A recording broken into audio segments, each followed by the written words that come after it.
রমজানে বাজারের চড়া দর নিয়ে পরিচিত চিত্র এবার অনেকটাই পাল্টে গেছে। নেই ক্রেতাদের পাশাপাশি রাজনৈতিক ও সামাজিক সংগঠনগুলোর ক্ষুব্ধ প্রতিক্রিয়া।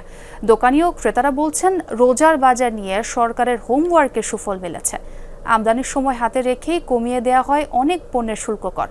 সরকারি প্রতিষ্ঠান ও শিক্ষার্থীদের তৎপরতায় পকেট কাটতে পারেনি সিন্ডিকেট। তবে বেগুন, লেবু ও সয়াবিন তেলের পাশাপাশি অস্বস্তি তৈরি করেছে চালের দাম। আমি আর ম্যাগি, স্বাদ ও ভালোবাসার দারুণ জুটি ফ্রম নেসলে। প্রতি বছর রমজান মাস এলেই যেন বাড়তি খরচের শঙ্কায় থাকেন সবাই। রোজার আগে থেকেই প্রায় সব ধরনের খাদ্যপণ্যের দাম চড়ে যায়। এক শ্রেণীর অসাধু ব্যবসায়ীর অতি মুনাফা লিপ্সার কাছে জিম্মি হয়ে পড়েন ভোক্তারা। তবে এবছর রমজান মাসে ব্যতিক্রমী চিত্র দেখছেন ক্রেতারা।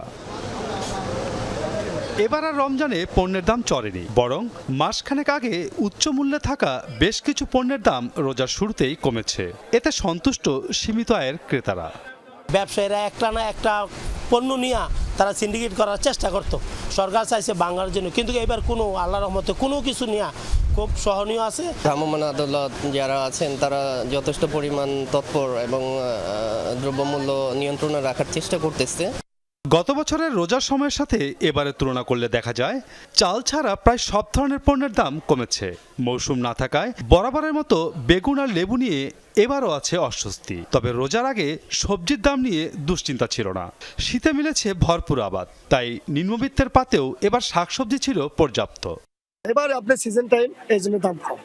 আপনার পেঁয়াজ, আলু, রসুন, কাঁচা সবজিগুলো অনেক আবাদ। এবার সিজন টাইমেই আমাদের শুরু হয়েছিল, এই জন্য আমরা যে বাজারে খুব ভালো সাপ্লাই পদ্ধতি দিতে পারছি। আলু আর পেঁয়াজ নিয়ে গত বছর মানুষ নাকানি চুবানি খেয়েছে। এবার অন্যান্য খাদ্যপণ্যের সাথে এই দুই পণ্যের দামে ছিল দারুণ স্বস্তি।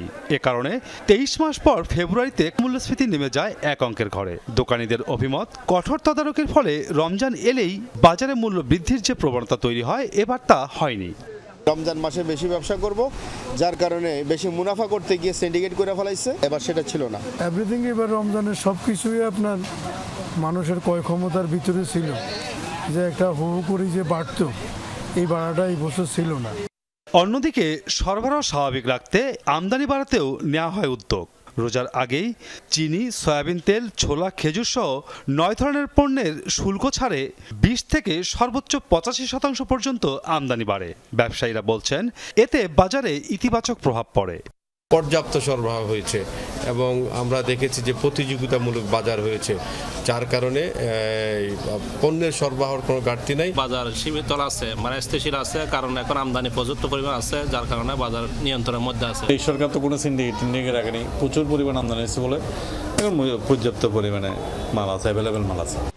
রোজার শুরুতে সয়াবিন তেলের কৃত্রিম সংকট বেশ ভুগিয়েছে, যদিও সংকট কাটিয়ে এখন সরবরাহ বাড়তে শুরু করেছে।